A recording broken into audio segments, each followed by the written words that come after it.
बिस्मिल्लाहिर्रहमानिर्रहीम। आज के लेक्चर में जो मेन टॉपिक है वो loops in C plus plus के आज हमने इसमें loop in C plus plus discuss करना है, या लूप्स को रिपीटिशन स्ट्रक्चर भी कहते हैं।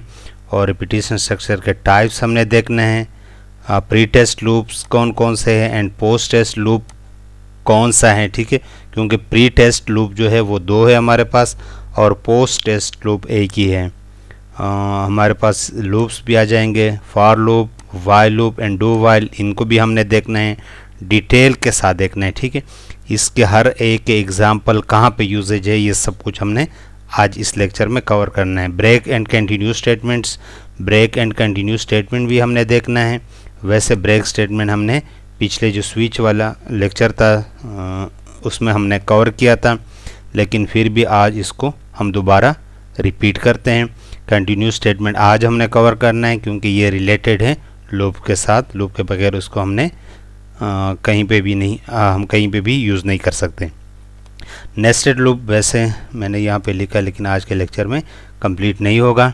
उसके बाद जनरल डिस्कशन, रिपीटिशन स्ट्रक्चर और लूप्स। रिपीटिशन स्ट्रक्चर क्या है, डेफिनेशन क्या है कि एक प्रोसेस, ठीक है, एक प्रोसेस या एक टास्क जब एक से ज़्यादा दफ़ा आप रिपीटेडली एग्जीक्यूट करते हैं या प्रोसेस करते हैं until some condition is meet, उस वक्त तक जब तक कोई कंडीशन मीट कर रहा हो, मींस कि जब तक कोई कंडीशन ट्रू हो। तो जब कंडीशन फॉल्स हो जाएगा तो लूप क्या होगा, एंड होगा, लूप स्टॉप होगा। The process of performing the same task over and over again is called iteration और रिपीटिशन। तो जब एक काम आप बार बार करते हैं उसको इटरेशन या रिपीटिशन कहते हैं। Types of repetition structure, types कौन कौन से, टू टाइप्स है हमारे पास, pre test loops and post test loop. Pre test loops में हमारे पास कौन कौन से, अच्छा प्री टेस्ट क्या है, loop condition appears at beginning, जब लूप का कंडीशन लूप के स्टार्ट में हो तो उसको प्री टेस्ट कहते हैं, यानी पहले टेस्ट होगा उसके बाद लूप की बॉडी एग्जीक्यूट होगी। तो उसमें हमारे पास जो टाइप्स है वो है while loop and for loop, जो है इसको क्या कहते हैं, प्री टेस्ट कहते हैं, ठीक है, क्योंकि इन दोनों लूप्स में जो कंडीशन होता है वो पहले चेक होता है और बॉडी बाद में एग्जीक्यूट होती हैं। Post test loop condition appear at the end called post test loop, जब कंडीशन एंड पे हो तो उसको पोस्ट टेस्ट कहते हैं, पोस्ट टेस्ट लूप कहते हैं। उसमें हमारे पास एक लूप है डू वाइल। ये तो जेनेरिक सिर्फ बताना था, बाद में आप जब दोनों यूज़ करते हैं तो फिर इसके डिफरेंस का पता चल जाएगा कि प्री टेस्ट से क्या मतलब है एंड पोस्ट टेस्ट का क्या मतलब है। If loop body contain more than one statements, ठीक है, अगर लूप की बॉडी में एक से ज़्यादा स्टेटमेंट्स हो, statement must be entered as a statement block that is in a set of braces, तो आपने ये ब्रैकेट यूज़ करना है। जिस तरह आपने इफ़ एल्स में मैंने आपको बताया था कि इफ़ एल्स की बॉडी में अगर एक स्टेटमेंट हो फिर ब्रैकेट की ज़रूरत नहीं है, एक से ज़्यादा स्टेटमेंट हो तो ब्रैकेट लगाना पड़ेंगे। यहाँ पे भी वही असूल है। अच्छा, सबसे पहले हम स्टार्ट करते for loop, syntax of for loop. सबसे पहले हम सिंटैक्स पढ़ते हैं।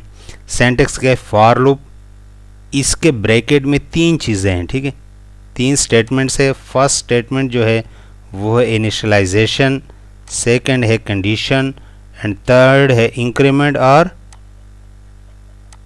डिक्रीमेंट, ठीक है, इंक्रीमेंट भी हो सकता है एंड डिक्रीमेंट भी हो सकता है। उसके बाद बॉडी के अंदर आपकी मर्ज़ी, जितने भी स्टेटमेंट आप लिख सकते हैं आपकी मर्ज़ी है, ठीक है। ये जेनेरिक सिंटैक्स है कि फॉर लूप किस तरह होगा। अब उसके बाद for loop example, print hello word 5 time using for loop. आपने क्या प्रिंट करना है, हेलो वर्ड प्रिंट करना है 5 टाइम्स। तो आपने क्या लिखना है, अच्छा इनके जो 3 पार्ट्स हैं उसमें फर्स्ट है इनिशियलाइजेशन, आपने कोई वेरिएबल इनिशियलाइज करना है। उसके बाद है कंडीशन और उसके बाद ही इंक्रीमेंट और डिक्रीमेंट। तो कंडीशन इनिशियलाइजेशन हमने एक वेरिएबल, ठीक है, वो वेरिएबल यहाँ पे भी डिक्लेयर कर सकते हैं, लेकिन उसमें फिर मसला आएगा, आपने ऊपर डिक्लेयर करना है अलग ताकि सिंपल हो। तो यहाँ पे आई डिक्लेयर है, for i is equal to 1, i की वैल्यू 1 से स्टार्ट होगी, less than or equal to 5 तक होगी, and i plus plus i की वैल्यू हर आइटरेशन के बाद क्या होगी, इंक्रीमेंट होगी। तो हेलो वर्ड यहाँ पे देखिए, स्टेटमेंट एक ही दफ़ा मैंने लिखा है, लेकिन ये प्रिंट होगा 5 टाइम्स। 5 टाइम क्यों प्रिंट होगा? क्योंकि हमने लूप यूज़ किया है। लूप का मतलब है कि जब एक चीज़, एक प्रोसेस या एक स्टेटमेंट आप बार बार एग्जीक्यूट करते हैं। अच्छा, इसमें जो ये तो सिंटैक्स है, ये तो हम सबको पता है, वैसे कहीं से भी आप देख सकते हैं। इसमें जो सबसे इम्पॉर्टेंट चीज़ है वो इसका एग्जीक्यूशन है कि ये काम किस तरह करता है, ये एग्जीक्यूट जो ऑर्डर ऑफ एग्जीक्यूशन है वो किस तरह है। तो वो सबसे इम्पॉर्टेंट है। सबसे पहले, ठीक है, यहाँ पे एक वेरिएबल डिक्लेयर होगा। जब फॉर पे कंट्रोल आता है तो सबसे पहले नंबर पे क्या होगा, इनिशियलाइजेशन, ये पहले नंबर पे होगा, लेकिन ये ओनली वंस, ये क्या होगा, ओनली वंस। वो आपको भी पता चलेगा ओनली वंस का क्या मतलब है। ओनली वंस यानी सिर्फ एक ही दफ़ा, फर्स्ट टाइम इनिशियलाइज होगा आई इक्वल टू 1। उसके बाद क्या होगा, कंडीशन चेक होगा। सेकंड स्टेप पे क्या होगा, कंडीशन चेक होगा कि ये आई की तो वैल्यू हमने स्टार्ट की, अब यहाँ पे कंडीशन चेक होगा, ठीक है। तो कंडीशन में हम लिख रहे हैं i is less than or equal to 5। I की वैल्यू क्या है, आई की वैल्यू 5 या 5 से लेस है, कंडीशन ट्रू है। अब थर्ड स्टेप पे क्या होगा, यहाँ पे अक्सर मैंने जब मैं स्टूडेंट से पूछता हूँ तो वो कहते हैं कि इंक्रीमेंट या डिक्रीमेंट होगा, ठीक है। तो थर्ड स्टेप पे क्या होता है, कंट्रोल आता है लूप के बॉडी में, लूप की जो बॉडी होगी वो एग्जीक्यूट होगी। थर्ड स्टेप पे क्या होता है, फर्स्ट स्टेप पे इनिशियलाइजेशन, सेकंड पे कंडीशन चेक होगा। अगर कंडीशन ट्रू हुआ, ठीक है, तो क्या होगा, मैं यहाँ पे टी मीन्स कि अगर कंडीशन ट्रू हुआ, ठीक है। अगर कंडीशन फॉल्स हुआ, ठीक है, तो सेकंड स्टेप से कंट्रोल जाएगा लूप के बाहर। ये किस सूरत में जाएगा कि अगर कंडीशन फॉल्स हुआ, ठीक है, फर्स्ट टाइम फॉल्स हुआ, सेकंड आइटरेशन पे फॉल्स हुआ, थर्ड पे फॉल्स हुआ, जब भी फॉल्स हुआ तो कंट्रोल लूप से बाहर आएगा, ठीक है। तो उसको फ़िलहाल ज़हन से निकालें। सबसे पहले इनिशियलाइजेशन होगी, उसके बाद सेकंड स्टेप पे कंडीशन चेक होगा। अगर कंडीशन ट्रू हुआ तो उसकी बॉडी एग्जीक्यूट होगी, और जब बॉडी कंप्लीट होगी यहाँ पे एंड पे कंट्रोल कहाँ जाएगा, अपडेट, इसको अपडेट पोर्शन भी कहते हैं, या सिंपली इंक्रीमेंट या डिक्रीमेंट। ये कौन से स्टेप पे हो रहा है, फोर्थ स्टेप पे, ठीक है। सबसे पहले इनिशियलाइजेशन होगी, सेकंड स्टेप पे कंडीशन चेक होगा। अगर कंडीशन ट्रू हुआ तो लूप की बॉडी एग्जीक्यूट होगी। जब बॉडी कंप्लीट होगी एंड पे कंट्रोल पहुंचेगा, वहाँ से कंट्रोल वापस आएगा इंक्रीमेंट या डिक्रीमेंट में। तो यहाँ पे क्या होगा, इंक्रीमेंट होगा इसमें। तो पहले आई की वैल्यू 1 थी, अब आई की वैल्यू 2 होगी। फिर यहाँ से जाएगा कंडीशन में, फिफ्थ पे क्या होगा, जब इंक्रीमेंट होगा, उस इंक्रीमेंट हो जाएगा, उसके बाद फिर कंडीशन चेक होगा, ठीक है। अगर कंडीशन ट्रू हुआ तो बॉडी, कंडीशन फॉल्स हुआ तो वही। अब देखिए ये लूप यहाँ पे इस तरह, कंडीशन, बॉडी, इंक्रीमेंट, फिर कंडीशन, अगर ट्रू हुआ बॉडी तो ये इसी तरह ये एग्जीक्यूट होगा। अब आपको समझ आएगी कि मैंने आई इक्वल टू इनिशियलाइजेशन जो फर्स्ट स्टेप था उसके लिए उसके साथ वंस क्यों लिखा था, कि वो सिर्फ फर्स्ट टाइम परफॉर्म होता है, इनिशियलाइज होते हैं। उसके बाद बाकी जो स्टेप्स है, जो दो स्टेटमेंट्स हैं कंडीशन का एंड इंक्रीमेंट का, वो बार बार होता है जब तक कंडीशन फॉल्स ना हो, ठीक है। तो ये इसी तरह एग्जीक्यूट होगा। आई की वैल्यू 2 पे ये ट्रू है, 3, 4, आखिर में आई की वैल्यू 5 होगी तो 5 भी कंडीशन ट्रू है। फिफ्थ के लिए भी ये क्या होगा, डिस्प्ले होगा, प्रिंट होगा। उसके बाद नेक्स्ट आइटरेशन पे आई की वैल्यू क्या हो जाएगी, 6। जब आई की वैल्यू 6 हो जाएगी कंट्रोल कंडीशन पे आएगा, कंडीशन फॉल्स होगा तो कंट्रोल लूप से बाहर आएगा। ठीक है, तो ये जो इसका एग्जीक्यूशन है या इसका जो प्रोसेस है एग्जीक्यूशन का, ये बहुत इंपॉर्टेंट है।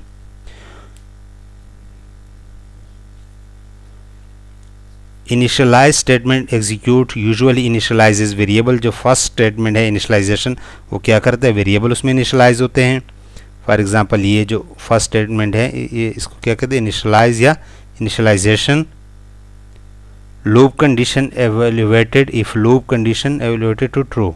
ठीक है, लूप कंडीशन क्या करता है कि ये क्या है, ये लूप कंडीशन है, ये तो वैसे मैंने सारा बता दिया।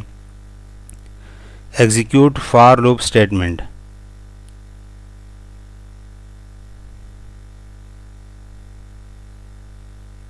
ठीक है, ये किस तरह होता है उसमें कि कंडीशन चेक होगा, condition execute for loop statement, condition अगर ट्रू हुआ, ठीक है, तो फॉर लूप के स्टेटमेंट एग्जीक्यूट होगा। एग्जीक्यूट अपडेट स्टेटमेंट, उसके बाद क्या होगा, execute update statement. Update statement ये इंक्रीमेंट डिक्रीमेंट है जो मैंने एक सीक्वेंस बताया था। रिपीट स्टेप 2 अनटिल, तो ये जो होगा, ये जो प्रोसेस होगा, ये उस वक्त तक रिपीट होगा जब तक कंडीशन क्या ना हो, फॉल्स ना हो। For loop, if loop condition is initially false loop body doesn't execute. अगर इनिशियली लूप का जो कंडीशन है वो फॉल्स हुआ तो उसकी बॉडी एक दफ़ा भी एग्जीक्यूट नहीं होगी। अपडेट, इसी वजह से इसको क्या कहते हैं, प्री टेस्ट। हमने जो वहाँ पे पढ़ा था कि प्री टेस्ट में फॉर लूप एंड वाइल, कि अगर फर्स्ट टाइम पे कंडीशन फॉल्स हुआ तो एक ही दफ़ा भी एग्जीक्यूट नहीं होगा। Update expression changes value of loop control variable initialized by initial expression eventually set value of loop condition to false। जो अपडेट कौन से पोर्शन को कहते हैं, जो इंक्रीमेंट डिक्रीमेंट पोर्शन है उसको अपडेट एक्सप्रेशन कहते हैं। इसका मतलब है कि अपडेट जो इंक्रीमेंट डिक्रीमेंट पोर्शन है, eventually set values to loop condition to false, उसको इस तरीके से सेट करना है कि किसी स्टेप पे उसकी वैल्यू फॉल्स हो जाए। ठीक है, किसी स्टेप पे कंडीशन क्या हो जाए, उस पर फॉल्स हो जाए। ठीक है, तो अगर मैं यहाँ पे लिखूँ for example int i equal to 1, for I is equal to 1, i greater than or equal to 1 i plus plus. ठीक है, तो अब ये देखिए, ये कभी भी ये कंडीशन फॉल्स नहीं होगा। देखिए फर्स्ट इटरेशन पे आई की वैल्यू 1 है, कंडीशन ट्रू है, फिर आई की वैल्यू 2 हो जाएगी, फिर 3 4 5 6 7 8 9 10, आखिर आख में आपका जो सिस्टम है वो हैंग हो जाएगा और ये लूप क्या होगा, एग्जीक्यूट होगा। तो इस स्टेटमेंट का मतलब ये है कि इसको इस तरीके से सेट करना है कंडीशन एंड ये लास्ट इंक्रीमेंट जो है कि आखिर किसी वक्त वो कंडीशन क्या हो, फॉल्स हो। ठीक है, तो for example i is equal to 1, i greater than or equal to 1। मैं अगर यहाँ पे आई माइनस माइनस लिखूँ तो पहले आई की वैल्यू 1 है, कंडीशन ट्रू है, i is greater than or equal to 1। Next iteration में आई माइनस माइनस आई की वैल्यू 0 हो जाएगी, 0 पे कंडीशन क्या हो जाएगा, फॉल्स, तो एक ही दफ़ा एग्जीक्यूट होगा। इस स्टेटमेंट का मतलब ये है कि आपने इस चीज़ को खुद इस चीज़ को कंफर्म करना है कि कहीं पे लूप ऐसे सूरत में ना हो कि वो बार बार एग्जीक्यूट हो और कभी उसका कंडीशन फॉल्स ना हो। Loop body execute indefinitely if loop condition always true। तो लूप की बॉडी क्या होगी, एग्जीक्यूट होगी indefinitely मीन्स कि लातादार। ठीक, मतलब बार बार, अभी जो पिछला मैंने एग्जांपल दिया उसी तरह एग्जीक्यूट होगा, कोई भी उसका जो है ना स्टॉप नहीं होगा। किस सूरत का, अगर कंडीशन ऑलवेज ट्रू, जब कंडीशन ऑलवेज ट्रू हो, जिस तरह मैंने पिछले अभी मैंने बताया कि अगर कंडीशन ऑलवेज क्या हो, ट्रू हो। C plus plus allow fraction values for loop control. Loop control के लिए आप फ्लूट या डबल वैल्यू भी यूज़ कर सकते हैं, लेकिन उसको यूज़ नहीं करना। उसकी वजह क्या है, डिफरेंट कंप्यूटर्स में give real data type loop control variable different results, use caution with such variable. तो इसमें यह है कि डिफरेंट कंप्यूटर या डिफरेंट आर्किटेक्चर जो होते हैं वो फ्लूट वैल्यूज़ को डिफरेंट तरीके से हैंडल करते हैं, तो उसी वजह से रिज़ल्ट में डिफरेंस आ सकते हैं। तो आप कोशिश करें कि लूप में आप इंटीजर वेरिएबल्स को यूज़ करें।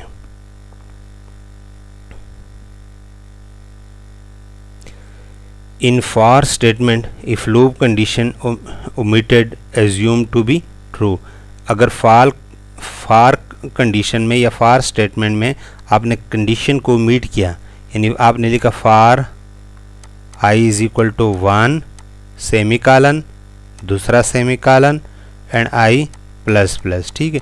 तो ओमिट मीन्स इसका मतलब है कि ये कंडीशन क्या है, ट्रू है, ठीक है। और आप सारे भी ओमिट कर सकते हैं। अगर आपने तीनों को ओमिट कर दिया यानी छोड़ दिया, आपने लिखा फार लेकिन ये सेमी कॉलन लिखना है, ठीक है।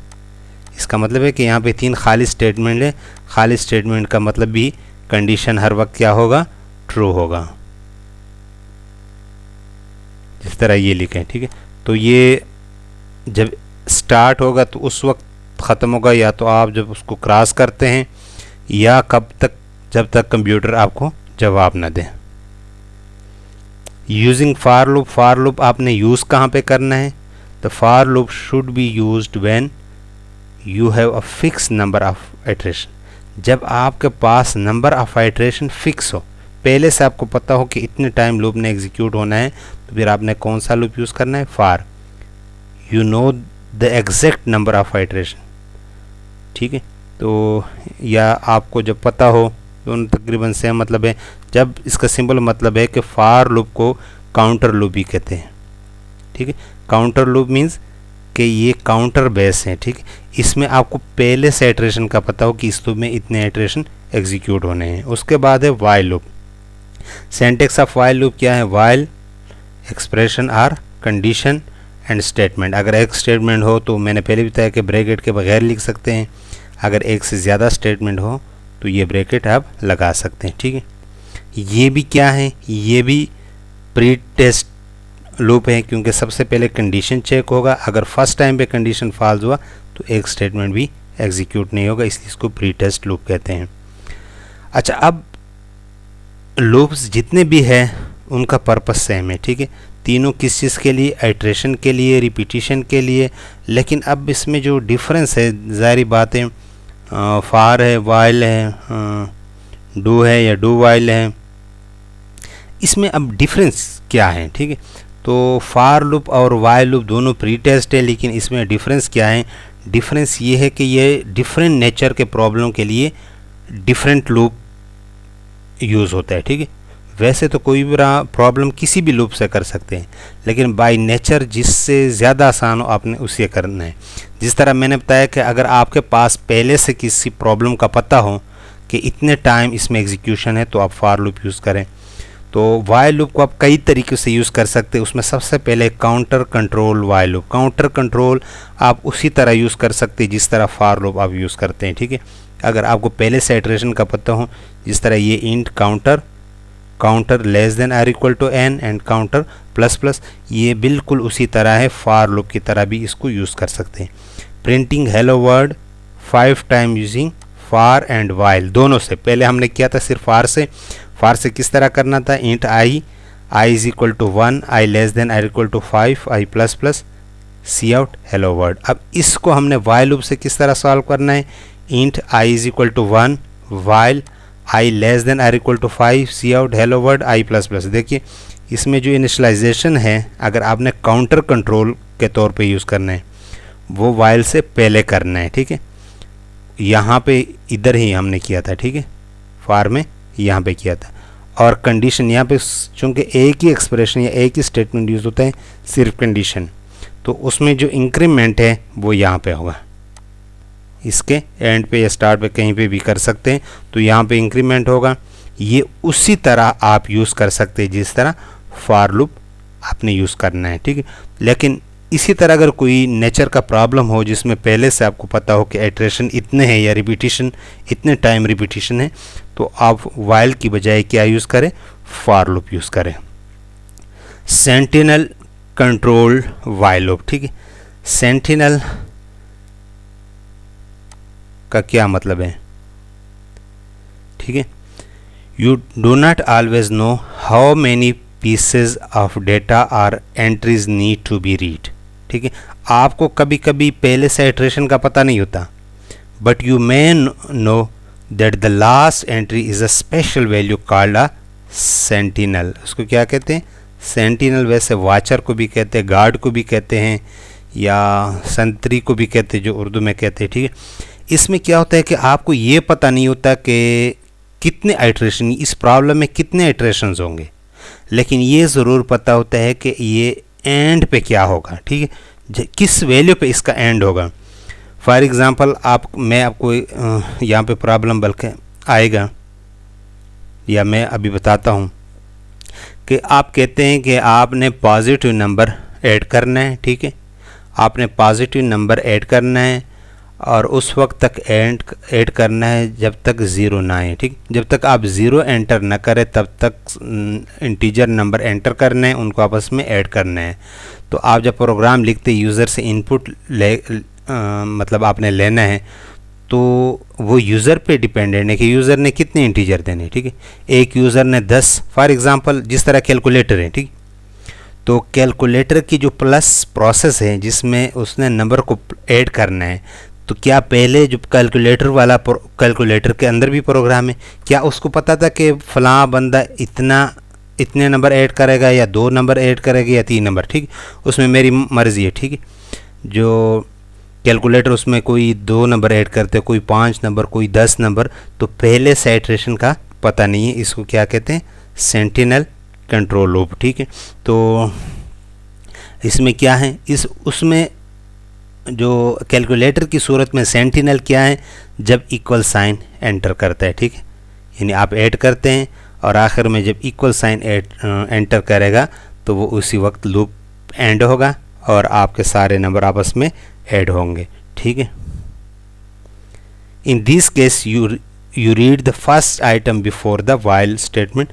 तो इस सूरत में आपने फर्स्ट जो एंट्री होगी वो वाइल लूप से पहले आपने एंटर करना है। If this item doesn't equal the sentinel the body of the while statement execute, फिर वाइल स्टेटमेंट की बॉडी एग्जीक्यूट होगी।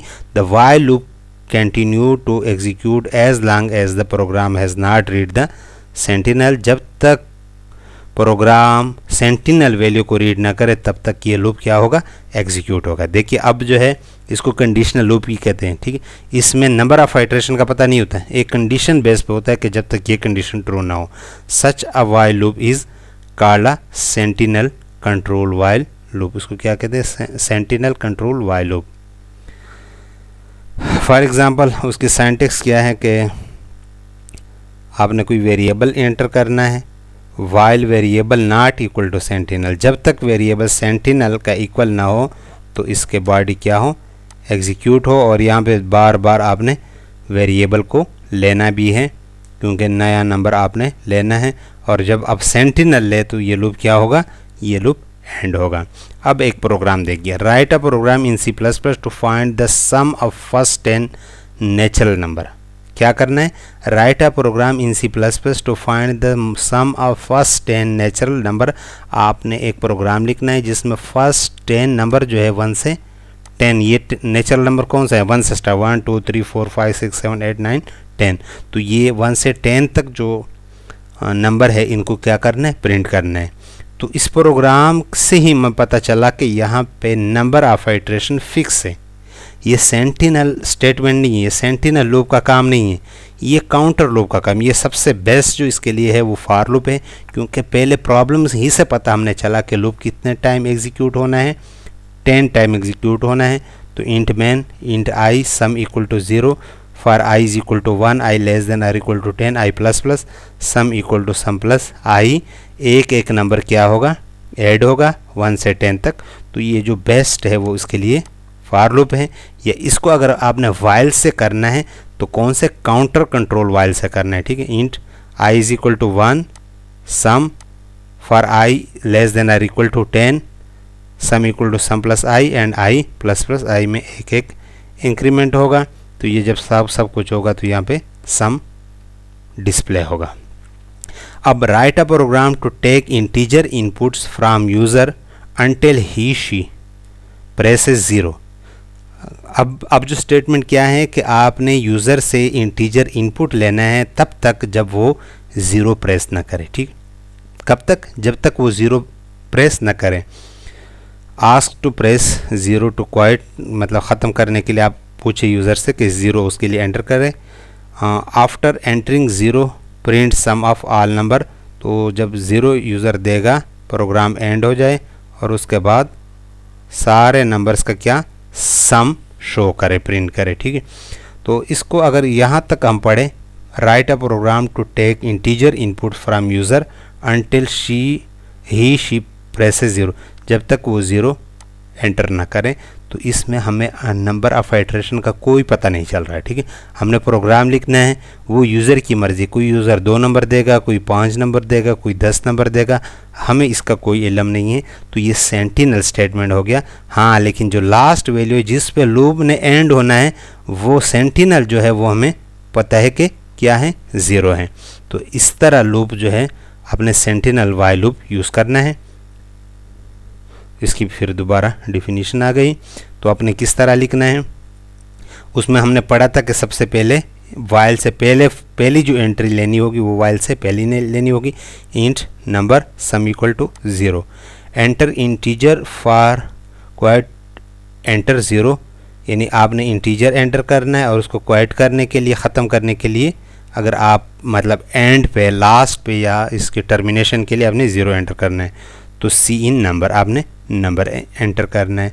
फॉर एग्ज़ाम्पल आपने नंबर एंटर किया 3, फिर चेक होगा यहाँ पे while number not equal to 0, यानी नंबर तो 0 तो नहीं है। ठीक है, तो ये कब ट्रू होगा, ये कब ट्रू है, जब 0 नहीं है। ठीक है, तो while number not equal to 0 के नंबर नॉट इक्वल टू, जब 0 नहीं है तो ये ट्रू है, जब 0 होगा तो फिर क्या होगा, ये फॉल्स हो जाएगा। ठीक है, तो हमारे पास नंबर 3 है, not equal to 0, condition true है, sum equal to sum plus number, फिर enter another integer for quit enter 0, दोबारा आपसे नंबर लेगा। तो इसी तरह ये चलता रहेगा, कोई 5 नंबर देगा, 10 नंबर देगा। जब आप एंड करना चाहते हैं तो आपने क्या देना है, यहाँ पे इनपुट 0 देना है। तो यहाँ पे कंडीशन फॉल्स हो जाएगा, कंट्रोल नीचे आएगा, सम को क्या करेगा, डिस्प्ले करेगा। इस तरह जो सिचुएशन है, इसी तरह लूप को क्या कहते हैं, सेंटिनल वाइल लूप। जो बेसिक वाइल लूप है वो इसी तरह प्रॉब्लम के लिए है जिसमें आपको पहले ही से नंबर ऑफ आइटरेशन का पता न हो। Flag control loop while loop में क्या होता है, flag control while loop uses a boolean variable to control the loop. उसमें कंडीशन में क्या लगता है, सिर्फ बुलियन वेरिएबल लगते हैं। ठीक है, उसमें देखिए कोई भी ये बुलियन फाउंड एक बुलियन टाइप वेरिएबल है जिसमें इनिशियल वैल्यू ट्रू है, वाइल फाउंड। ठीक है, तो यहाँ पे कोई भी और क्या नाम है, लेस देन या ग्रेटर देन कोई भी और सिंबल नहीं है। जो बुलियन है वो डायरेक्ट लिखना पड़ता है। ठीक है, अगर उसकी वैल्यू ट्रू है तो ये एग्जीक्यूट होगा, अगर बुलियन वेरिएबल की वैल्यू फॉल्स है तो ये एंड होगा। स्टार्ट में हमने ट्रू रखना है ताकि ये एग्जीक्यूट हो। तो किसी ख़ास कंडीशन पे यहाँ पे अगर हम उसकी वैल्यू फॉल्स कर दे तो ये लूप क्या होगा, एंड होगा। ये भी सेंटिनल की तरह यूज़ होता है, लेकिन जिसमें बुलियन वेरिएबल हो उसको फ्लैग कंट्रोल लूप भी कहते हैं। ठीक है, तो ये देखिए हमारे पास इंट नंबर, वही प्रॉब्लम जो पिछला प्रॉब्लम है हमने इसमें इससे थोड़ा ज़्यादा, ये देखिए ये इसी नेचर का नहीं है, इसीलिए इसमें ज़्यादा स्टेटमेंट यूज़ होते हैं। तो int number sum equal to 0, boolean flag equal to initially इसके जो वैल्यू क्या करना है, फॉल्स। ठीक है, क्योंकि बुलियन में आप सिंपल ट्रू वैल्यू दे सकते हैं या false. Enter integer for quit enter 0, cin number. ठीक है, सी इन नंबर, अब हमने नंबर देखना है। If number not equal to 0 then flag true, यानी अगर फर्स्ट टाइम जो एंट्री करेगा अगर वो 0 नहीं है तो फ्लैग को ट्रू करे ताकि यहाँ पे वो मज़ीद एग्जीक्यूट हो। तो ये एग्जीक्यूट होगा इफ़ नंबर इक्वल टू 0, जब यूज़र नंबर यहाँ पे एंटर 0 करेगा तो फ्लैग की वैल्यू फॉल्स हो जाएगा। उसका क्या फ़ायदा होगा कि नेक्स्ट इटरेशन में जब यहाँ पे कंडीशन ट्रू चेक होगा तो फ्लैग की वैल्यू फॉल्स होगी, लूप मज़ीद एग्जीक्यूट नहीं होगा। उसके बाद है do while loop, execute at least once, इसको क्या कहते हैं, पोस्ट टेस्ट भी कहते हैं। Execute at least once and up to many times depending on expression. इसमें क्या है कि डू ये वैसे स्टेटमेंट है, इसमें कोई कंडीशन कुछ नहीं होता। यहाँ पे स्टेटमेंट्स होंगे एंड कंडीशन यहाँ पे चेक होगा। यहाँ पे आपने वाइल के बाद कंडीशन के बाद सेमी कॉलन भी यूज़ करना है। बाकी दो स्टेटमेंट के, बाकी दो लूप के कंडीशन के बाद आपने सेमी कॉलन नहीं यूज़ करना, क्योंकि वो स्टार्ट में है, ये एंड पे, यहाँ पे लूप ख़त्म हुआ। तो अब ये है पोस्ट टेस्ट, यानी लूप पहले स्टार्ट हुआ, उसकी बॉडी पहले है और लूप चेक हो रहा है बाद में। ठीक है, इनमें एग्जीक्यूशन में डिफरेंस क्या है कि इसमें फॉर एग्ज़ाम्पल मैं लिखता हूँ इंट i इक्वल टू 20। ठीक है, do C out hello while I is less than or equal to 5। ठीक है, कंडीशन क्या है कि i की वैल्यू लेस देन और इक्वल टू 5 हो, लेकिन हमने वहाँ पे i की वैल्यू 20 दी है। जो फर्स्ट टाइम पे भी ये कंडीशन क्या है, फॉल्स है, लेकिन एक दफ़ा जब यहाँ पे कंट्रोल आएगा, सबसे पहले ये इनिशियलाइज होगा, फिर डू एक दफ़ा क्या होगा, डिस्प्ले होगा हेलो, उसके बाद कंडीशन चेक होगा तो कंडीशन क्या हो गया, फॉल्स, कंट्रोल नीचे आएगा। लेकिन वाइल या फॉर लूप की सूरत में, अब वाइल में अगर मैं करूँ i is equal to 20 while i less than और equal to 5 C out hello, तो यहाँ पे क्या होगा, i की वैल्यू 20 है, वाइल i लेस देन और इक्वल टू 5 नो, तो कंट्रोल इधर बाहर आएगा, एक दफ़ा भी ये एग्जीक्यूट नहीं होगा। इसीलिए इसको क्या कहते हैं, प्री टेस्ट। और ये पोस्ट टेस्ट, जब अगर फर्स्ट टाइम भी कंडीशन फॉल्स हो, फिर भी कम से कम एक दफ़ा ये जो स्टेटमेंट होगी उसके अंदर जो मतलब उसकी बॉडी है वो क्या होगा, एग्जीक्यूट होगा। ये डिफरेंस है pre test and post test. तो डू वाइल जो है ये क्या है, ये पोस्ट टेस्ट लूप है। डू वाइल में ये देखिए नंबर सम, तो इसी तरीके से आप वो प्रॉब्लम भी इसे सॉल्व कर सकते हैं। अच्छा, उसके बाद है break and continue statement. When break statement execute in repetition structure it immediately exit. ये क्या करता है, रिपीटिशन स्ट्रक्चर या लूप से आपको बाहर निकालता है जब ये एग्जीक्यूट हो। Likewise break statement in switch structure provide an immediate exit. Break statement can be use in while, for and do while. जो ब्रेक स्टेटमेंट है ये स्विच स्टेटमेंट में भी यूज़ होता है और लूप स्टेटमेंट में भी इसका यूज़ है। Generally break statement use for two purpose, दो पर्पस के लिए यूज़ होते हैं। To exit early from loop, loop से अगर आपने अर्ली निकलना है, ठीक है, एक लूप ने 1 से 100 तक एग्जीक्यूट होना है, लेकिन दरमियान में अगर आपने निकलना है तो फिर आपने ब्रेक स्टेटमेंट यूज़ करना है। To skip remainder of switch structure, ठीक है, और दूसरा इसका यूज़ कहाँ पे, स्विच स्ट्रक्चर में जब आप यूज़ करते हैं उसके यूज़ का आपको पता है कि बाकी जो स्विच केसेस होते हैं वो एग्जीक्यूट नहीं होंगे, वहीं पे कंट्रोल स्विच स्ट्रक्चर से बाहर निकलेगा। उसके बाद एक continue statement. When continue statement execute in repetition structure, ये सिर्फ रिपीटिशन स्ट्रक्चर में यूज़ होता है। स्किप्स रिमेनिंग स्टेटमेंट, ठीक है, skip remaining statement and proceeds with next iteration of loop, ठीक है, यानी लूप का नेक्स्ट इटरेशन परफॉर्म होगा, लेकिन कंटिन्यू के बाद जो स्टेटमेंट होंगे वो एग्जीक्यूट नहीं होंगे। Continue statement can be use in while, for and do while structure, तमाम लूप के साथ इसका यूज़ कर सकते हैं। In while and do while structure expression loop test evaluated immediately after continuous statement। Do and while and do while में जब continue statement perform होगा या एग्जीक्यूट होगा तो कंट्रोल कहाँ पे जाएगा, उसका जो एक्सप्रेशन है, जो कंडीशन है वहाँ पे जाएगा। एंड फॉर लूप की सूरत में जब कंटिन्यू स्टेटमेंट एग्जीक्यूट होगा तो कंट्रोल को फ़ौरन इमीडिएटली ट्रांसफ़र करते हैं अपडेट अपडेट पोर्शन में, अपडेट पोर्शन कौन सा है, जो इंक्रीमेंट एंड डिक्रीमेंट पोर्शन है। यानी जो कंटिन्यू स्टेटमेंट क्या करते हैं कि फॉर लूप में क्या है, फॉर एग्जांपल ये स्टेटमेंट है तो यहाँ पे भी कोड फॉर एग्जांपल मौजूद है, ठीक है। तो अगर ये कंडीशन ट्रू है तो कंटिन्यू क्या करेगा, कंट्रोल को यहाँ से इंक्रीमेंट एंड डिक्रीमेंट पोर्शन में भेजेगा, इसके बाद वाले स्टेटमेंट एग्जीक्यूट नहीं होंगे, ठीक है। एंड अगर वाइल लूप में क्या होगा, जब जहाँ पे कंटिन्यूस परफॉर्म होगा या एग्जीक्यूट होगा तो वाइल के कंडीशन में कंट्रोल को सेंड करेगा। और जो ब्रेक स्टेटमेंट होता है वो बेसिकली फॉर एग्जांपल यहाँ पे अगर ब्रेक स्टेटमेंट हो तो ब्रेक स्टेटमेंट क्या होते हैं कि ब्रेक स्टेट कंट्रोल को लूप से बाहर निकालता है।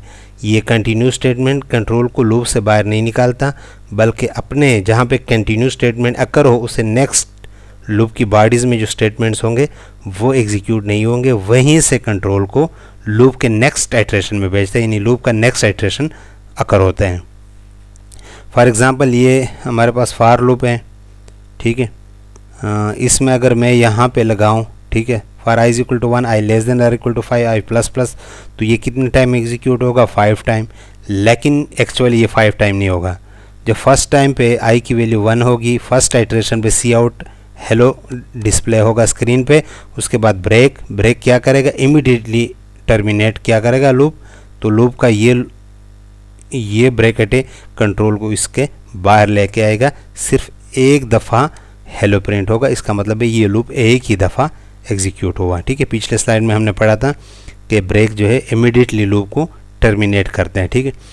और कंटिन्यू स्टेटमेंट क्या करते हैं, अब यहाँ पे लूप 5 टाइम एग्जीक्यूट होगा, लेकिन 5 टाइम क्या डिस्प्ले होगा स्क्रीन के, सिर्फ hello hello 5 time hello display. वो किस तरह कि फर्स्ट आइट्रेशन पे ये डिस्प्ले होगा हेलो, और कंट्रोल जब इधर आएगा यहाँ पे क्या है कंटिन्यू, तो कंटिन्यू क्या करेगा, कंट्रोल को इधर ट्रांसफ़र करेगा, आई प्लस प्लस आई की वैल्यू 2 हो जाएगी, तो फिर 2 के लिए कंडीशन ट्रू है, फिर जब एग्जीक्यूट होगा हेलो प्रिंट होगा, उसके बाद कंटिन्यू स्टेटमेंट में फिर उसको क्या करेगा, लूप को कंटिन्यू करेगा वहीं से, ठीक है। नीचे उसके नीचे स्टेटमेंट एग्जीक्यूट नहीं होंगे, ठीक है। इसका एक्चुअल यूज़ ये नहीं है, ठीक है, बग़ैर कंडीशन के इसका यूज़ जो है ना बेफ़ायदा है, ठीक, इसका कोई फ़ायदा नहीं है, ठीक है। फिर अगर आप कंटिन्यू बग़ैर कंडीशन के जिस तरह मैंने लिखा है तो नीचे स्टेटमेंट लिखने की ज़रूरत भी नहीं है, ठीक है। कंटिन्यू स्टेटमेंट फिर क्यों लगाते हैं, लेकिन इसका यूज़ है, ठीक है। यूज़ क्या है कि write a program in C++ to find the sum of 1 to 10 natural number excluding 7, ठीक है। 1 से 10 तक नंबर आपने प्रिंट करना है, लेकिन उसमें क्या करना है, सम ऑफ, ठीक है, सम फाइंड करना है, लेकिन सिवाय 7 के, ठीक है। 7 के अलावा यानी 1 2 3 4 5 6 8 9 10, 7 के अलावा बाकी नंबर जो है 1 से 10 इनको आपने क्या करना है, आपस में ऐड करना है। तो पहले जो वैसे 1 to 10 था उसको ऐड करने के लिए हमारे पास ये प्रोग्राम था, लेकिन इस लूप में आप देखिए i is equal to 1, I less than or equal to 10, I plus plus, इसमें तो सारे नंबर आते। या तो 2 लूप मुझे लिखने पड़ेंगे, एक में मैं आई 1 से 6 तक जाऊंगा, दूसरे में आई 8 से 10 तक, लेकिन ये भी मतलब 2 अलग अलग लूप यूज़ करने पड़ेंगे। तो इसके लिए फिर कंटिन्यू स्टेटमेंट है, ठीक है। वही लूप जो पहले था उसी तरह है, सिर्फ हमने करना क्या है, ये चीज़ आपने ऐड करनी है, ठीक है। For I is equal to 1, I less than or equal to 10, I plus plus, तो हर आइट्रेशन पे क्या करेगा, आई की वैल्यू को चेक करेगा। इफ़ आई इक्वल टू 7, जब इफ़ आई इक्वल टू 7, तो ये आई इक्वल टू 7 कंडीशन कब ट्रू होगा, जब आई की वैल्यू 7 होगी। कंटिन्यू स्टेटमेंट ये बेसिकली इस इफ़ के बॉडी के अंदर है, ठीक है। तो ये कब एग्जीक्यूट होगा, जब आई की वैल्यू 7 हो। तो फॉर एग्जांपल आई की वैल्यू 1 है, ठीक है, इनिशियली आई की वैल्यू 1 है, तो ये कंडीशन फॉल्स है, कंट्रोल आएगा सम इक्वल टू, सम की इनिशियल वैल्यू 0 है, तो 0 + 1 सम की वैल्यू 1 हो जाएगी, फिर कंट्रोल जाएगा आई की वैल्यू 2 हो जाएगी, तो कंडीशन ट्रू है ये वाला। और ये इफ स्टेटमेंट क्या है, ये फॉल्स है, तो सम इक्वल टू सम + 2, 1 + 2 सम की वैल्यू 3 हो जाएगी। उसके बाद आई प्लस प्लस आई की वैल्यू 3 हो जाएगी, फिर भी कंडीशन ट्रू है। इस तरह 4 5 6, ठीक है, 6 भी ऐड होगा। उसके बाद जब नेक्स्ट आइटरेशन में आई की वैल्यू 7 हो जाएगी तो कंडीशन, ये कंडीशन तो ट्रू है, i less than or equal to 10। तो यहाँ पे if i equal to 7, yes condition true है, तो ये कंटिन्यू स्टेटमेंट एग्जीक्यूट होगा, यहाँ से कंट्रोल वापस जाएगा, यानी यहाँ पे इस सम में 7 वाली वैल्यू ऐड नहीं होगी। ठीक है, तो इसी तरह प्रॉब्लम के लिए हम कंटिन्यू स्टेटमेंट यूज़ कर सकते हैं। The continue statement can not be use in a switch statement. ठीक है, तो ये गलतफहमी में न रहे, स्विच स्टेटमेंट में सिर्फ ब्रेक स्टेटमेंट यूज़ होते हैं। द एंड, आज का लेक्चर एंड हुआ। इंशाल्लाह जो नेस्टेड लूप है और कुछ प्रॉब्लम हम नेक्स्ट लेक्चर में कवर करेंगे।